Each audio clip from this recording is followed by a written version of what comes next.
So now we know that Susanna has Cornwallis staying at their house using the Quartering Act in order to bring his whole army into their homestead. Okay, ready? I imagine Cornwallis's patronizing smile and see that his trivialization of our lives, the unexpected arrival of an entire army of enemy soldiers at our doorstep, is nothing more than an inconvenience, and that their vital mission is there in Virginia of all places. Compounding the fury, bombast Tarleton, better known as Bloody Ban, will sleep in our house, in my brother's bed no less.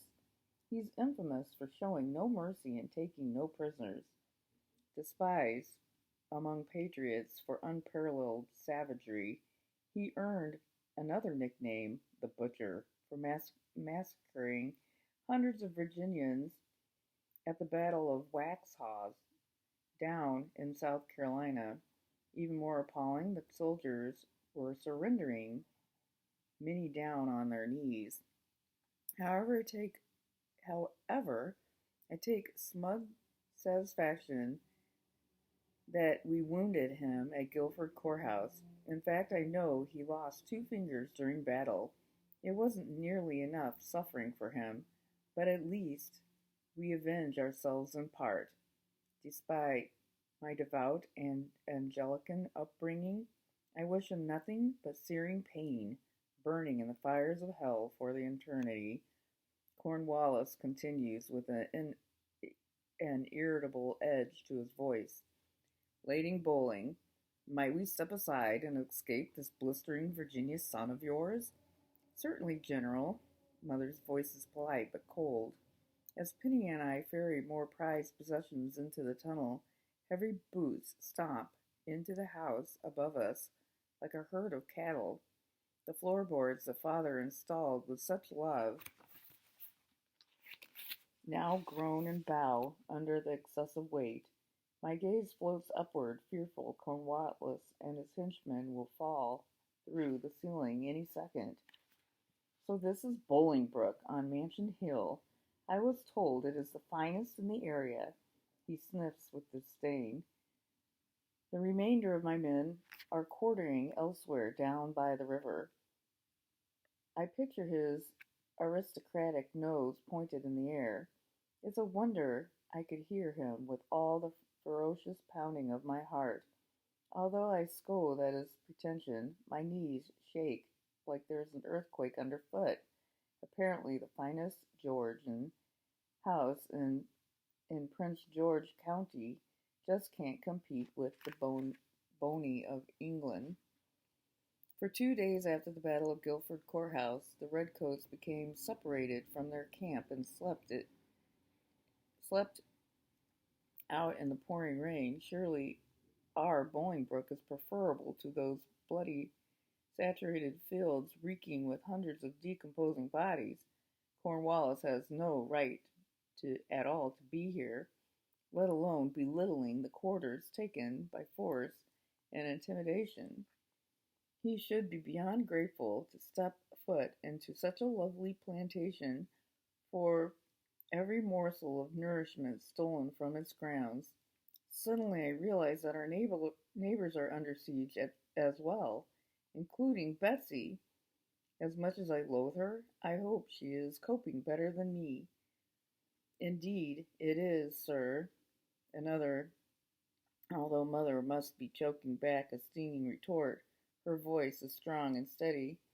I breathe a long exhale, thankful for both. By this point, Mother doesn't sound perturbed in the least, like facing off with an enemy general is part of the ordinary day. I picture her determined eyes, daring to hold his gaze. If only I could exhibit such courage instead of trembling down in the cellar like a nanny about to faint. Sir, I've heard loathsome tales of men looting, burning homes, and making off with their slaves. We implore that you act with common decency and refrain from such destruction. In exchange, we shall offer you the finest Virginia hospitality we can muster. A defenseless widow, surrounded by a massive enemy army, when she accepts that there is no leverage. Yes, ma'am, as you wish. Contrary to what your Whig sources have told you, we are not the barbarians who initiated this uprising. His tone drips with bitterness. It is your rebel soldiers who insist upon their barbaric tactics. He sniffs again. Of course, we could put down this insurrection long ago had they conducted themselves as proper gentlemen. General Cornwallis continues, presumably still looking down his nose at Mother. As for General Arnold, no one, including myself, sanctions his past conduct.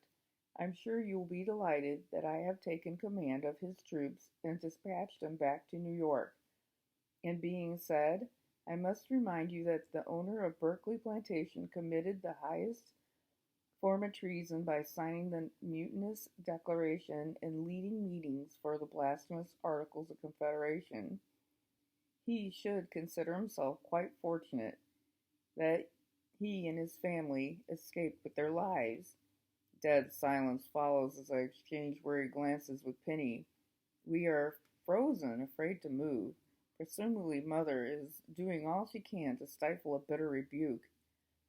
As the stillness persists, though, I can't help but squirm. Surely even Mother can't get away with snubbing General Cornwallis again, especially not with his entourage present. Clearing her throat, Mother finally speaks, almost a whisper. Thank you, sir. I let out a sigh of relief. It's over, but Mother's not done. Because if you, because if that is what your plan, because if that was your plan, I would destroy it all right now to prevent the use of it. Mother has what she wants. His pledge to preserve Bolingbroke. At this point, she's either deliberately antagonizing him or has lost her mind. Perhaps both. Of course, we've heard the tell of the courageous patriot woman who recently torched her own house in wheat fields in North Carolina. Perhaps General Cornwallis doesn't have the patience to deal with another strong-willed patriot woman despite her absence of bargaining power. Another uncomfortable silence follows. Then, from General Cornwallis, another muffled cough of, so be it, he mutters. Even in their dresses, the females seem to bid us in defiance. I smile in the darkness, leave it to Mother's tart tongue to put General Cornwallis in his place. I can only hope and pray he'll be true to his word.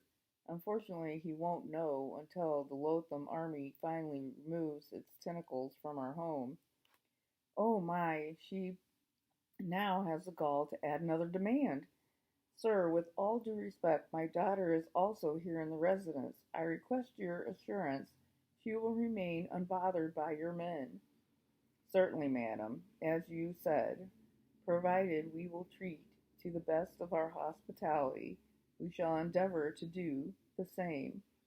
These men have survived a fearsome battle, suffered a bloody pox, and then marched in this horrid southern heat, with little rest and scant provisions. Rest assured, they are far too exhausted and weakened by heartstroke and disturb for your young lady. However, I can assure you anyone caught oogling a face in the harshest of discipline. Suffice to say, I've already made an example of two ruffians for such conduct during our march here. Feeling like a little girl hiding behind Mother's skirts, I flush. Mother could wrangle my nerves without effort, but no doubt she'll protect me above all else. I want to race upstairs and stand by her so we can face our malicious invaders together. There are certainly limits to what one human being can shoulder alone. Even someone as fearless as Mother. Emboldened, I am creeping up the steps, and then another when when I feel a tug on my hem. I fish an arm behind myself to free it. Now there's a slight pinch at the back of my arm. I turn to see Penny waving her hands in the semi-darkness. She mouths and half whispers, "Miss Susanna, you best stay here, like Mister said. She's doing up she's doing just fine up there." I blink. Surely this is the closest Penny has ever come to issuing me an order. I back down the steps. She's right, after all. All her sensibilities usually are. Now that General Cornwallis has assured my safety, we must protect the bowling valuables. Besides, Mother is doing just dandy up there, despite her quarrelsome comments. As I said, my men are faint from hunger, dehydration, and fatigue after our recent victory. Cornwallis's voice has an edge of irritability. We have marched from sunup to sundown for days on end in this internal heat. We ask that you prepare victuals and drink from the greatest quantities available. Oh, the nerve of it all! Anger pulsates through every fiber of my body. This enemy army just slaughtered hundreds of patriots at Guilford Courthouse, including Joseph. Now we have to sacrifice every bit of our limited resources to nourish these murderers without a murmur of protest. These lobsters will devour it like starving wolves over a fresh kill. If these uniformed murderers haven't already killed my brothers as well, they'll still gladly ram a bayonet through their hearts given the chance. We shall also fill the residence, General Cornwallis orders his adjutant to count the rooms. However, we shall allow you to keep your sleeping chambers, Lady Bullard, for you and your daughter.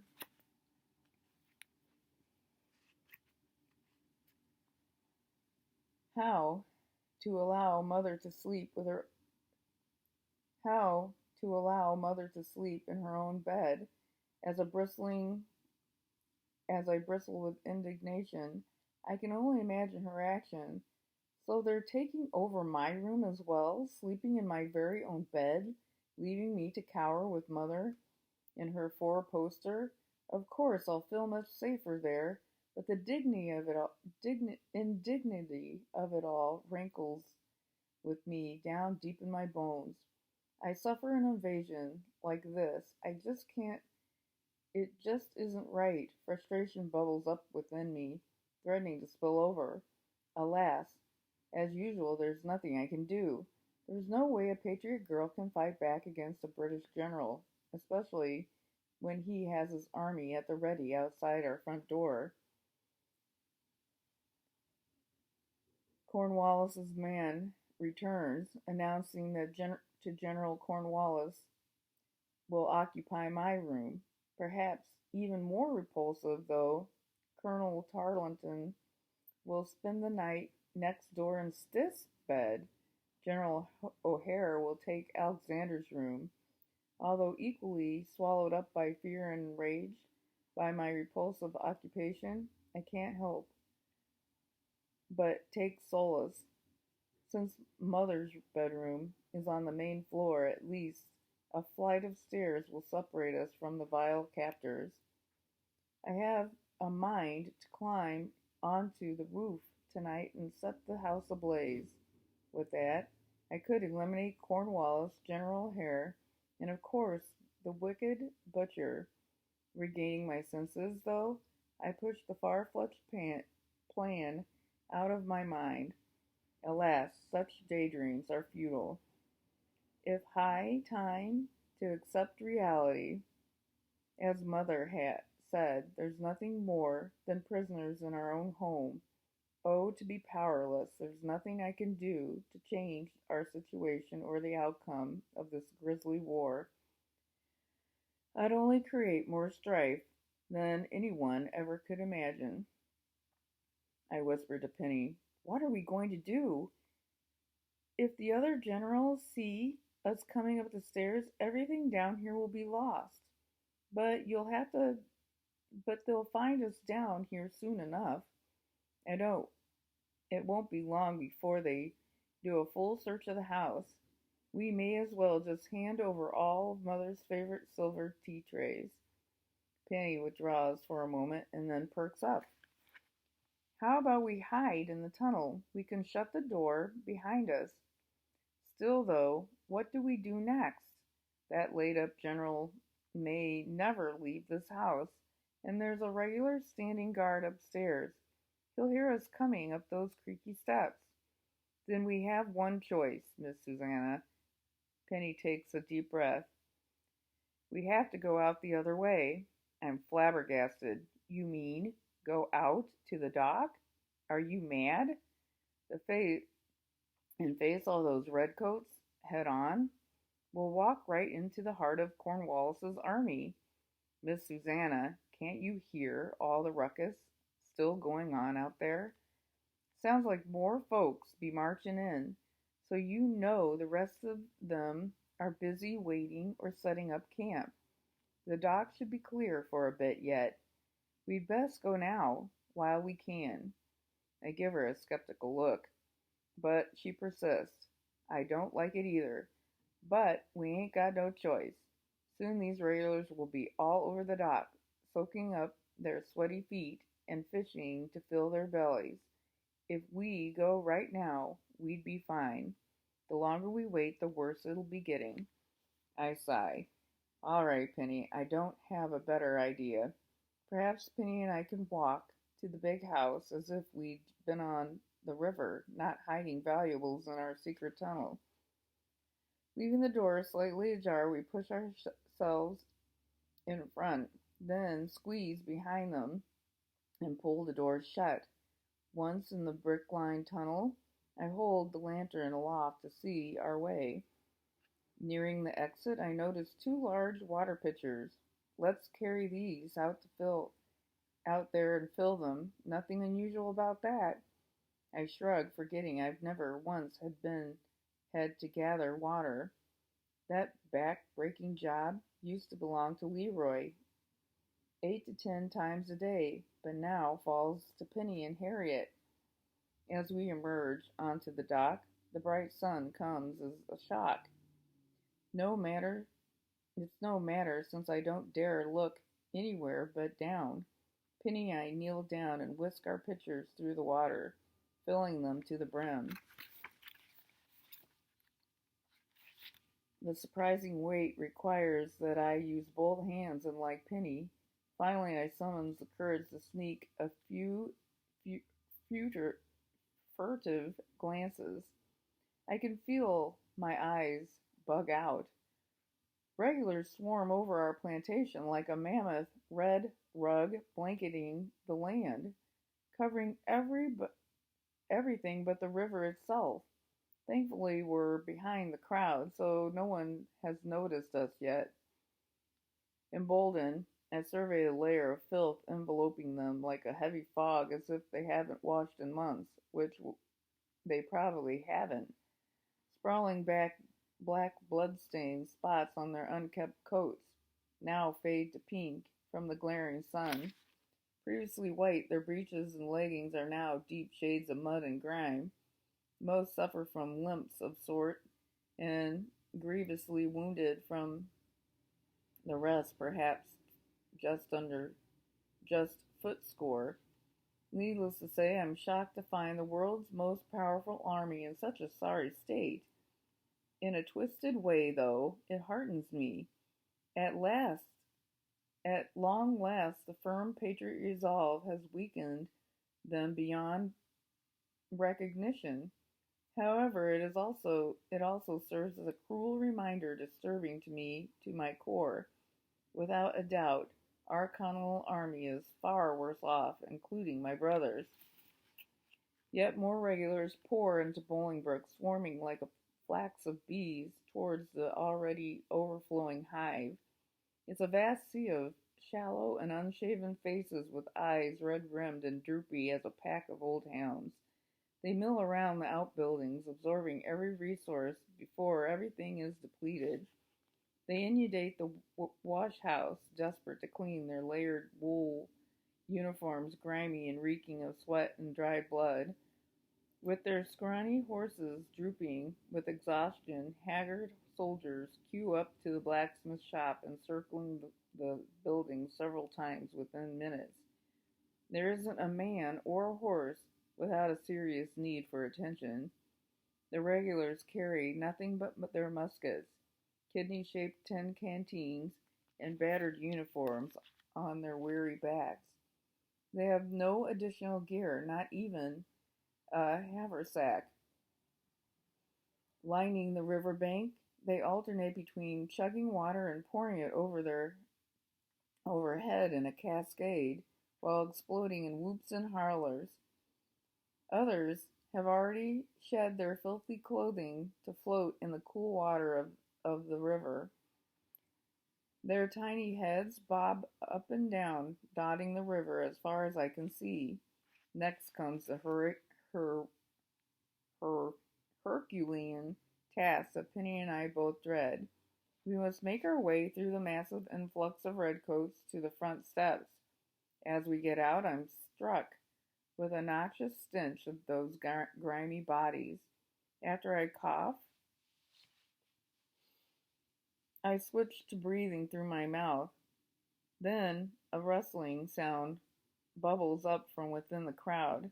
I gasp as the regulars shuffle back a step, almost in unison, clearing a narrow path for us.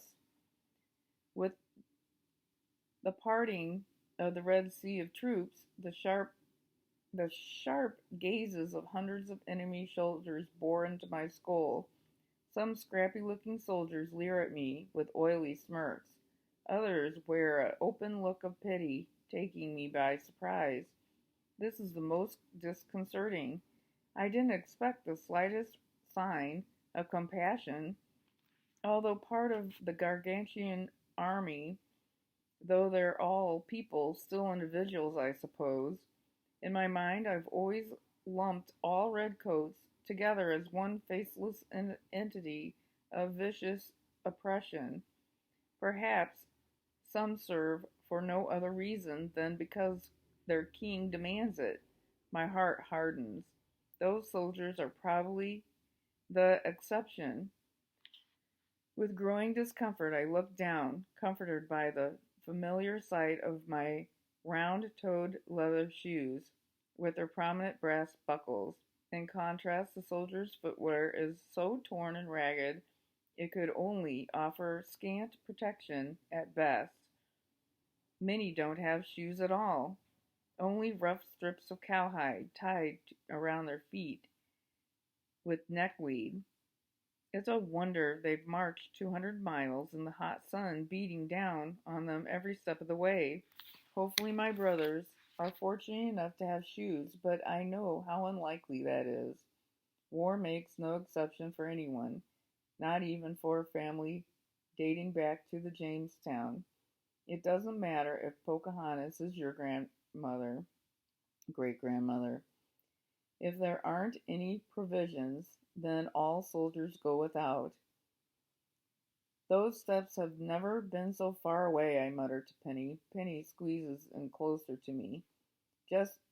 Let's just keep ourselves moving, Miss Susanna, one step at a time. We'll be just fine soon enough. The crowd becomes even denser. A raspy voiced regular calls out to me, mocking me. Well, well, if it isn't Miss Molly Pitcher herself. We just love the fine plantation here. Oh, Miss Polly Pitcher, might I have a swallow of your fine Virginia water? You can just pour it right down my parched gullet. I keep walking, wishing I had a free hand to clutch Penny's elbow. As we move through the parted sea, a regular pushes his way towards us. What? Molly Pitcher won't even give a quick slug of thirsty soldier to a thirsty soldier? He slaps his hand on his forehead, feigning lightheadedness. I'm about to perish for want of a mere gulp. I grit my teeth and strengthen my grip on my pitcher. I'm tempted to throw it at the enemy's face, biting my lip, though I remain steadfast, refusing to acknowledge his taunting. He raises his voice, intensifying his mockery.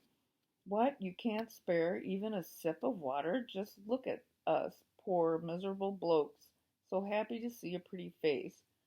Oh, Molly Pitcher, we've been marching day after day, forever it seems. Can't we even get a drop of sympathy from you? The crowd ripples with laughter. He throws his tricorn hat on the ground, and his tone changes to disgust. You Virginia dames are just as blamed feisty as those tar heads down in Carolina. Hoots of agreement ring out, honored by the comparison. Warmth fills my chest. Perhaps I'm braver than I believe. Suddenly burned with indignation, I can't stand for his heckling a moment longer. After all, they are invaders. This is my home, and I'm on my family's land. I have every right to act as I please without ridicule from this brute. As anger surges through my body, I lunge forward, ready to confront my vile tormentor. At the same time, Penny yanks my elbow, pulling me back towards her. "He don't matter one bit, Miss Susanna. That scaly loggerhead ain't fit to shine your shoes. We're almost there." As we pass the ornery soldier, he steps forward and blocks our path with his hands on his hips. His defiant smirk reveals yellowed, crooked teeth. "What's the matter, Molly Pitcher? Oh, dear me. Do I have it wrong?" He gives an exaggerated bow and steps forward, coming within inches of me. His foul body odor washes over me, making me want to gag. "Perhaps your real name is Miss Yankee Doodle. How about we settle on Molly Doodle, then? Or shall it be Yankee Pitcher?" He scoffs, amused by his own humor. The swell of soldier grows silent and uneasy. He calls out to the crowd. "See, we're all parched here, Molly Doodle. Every last one of us. Won't you give us a little drink? How about some of the southern hospitality we've heard about? We ain't seen none of that. Nothing but a bunch of ramble rousers." His eyes glitter with contempt as his grubby hand reached out to snatch the pitcher from me. I recoil, oblivious to the wave of water sloshing onto my apron. So I know this one is long. I hope you kept listening. Anyway, they've invaded their home, and now they have all the lobsterbacks um, taking over their house.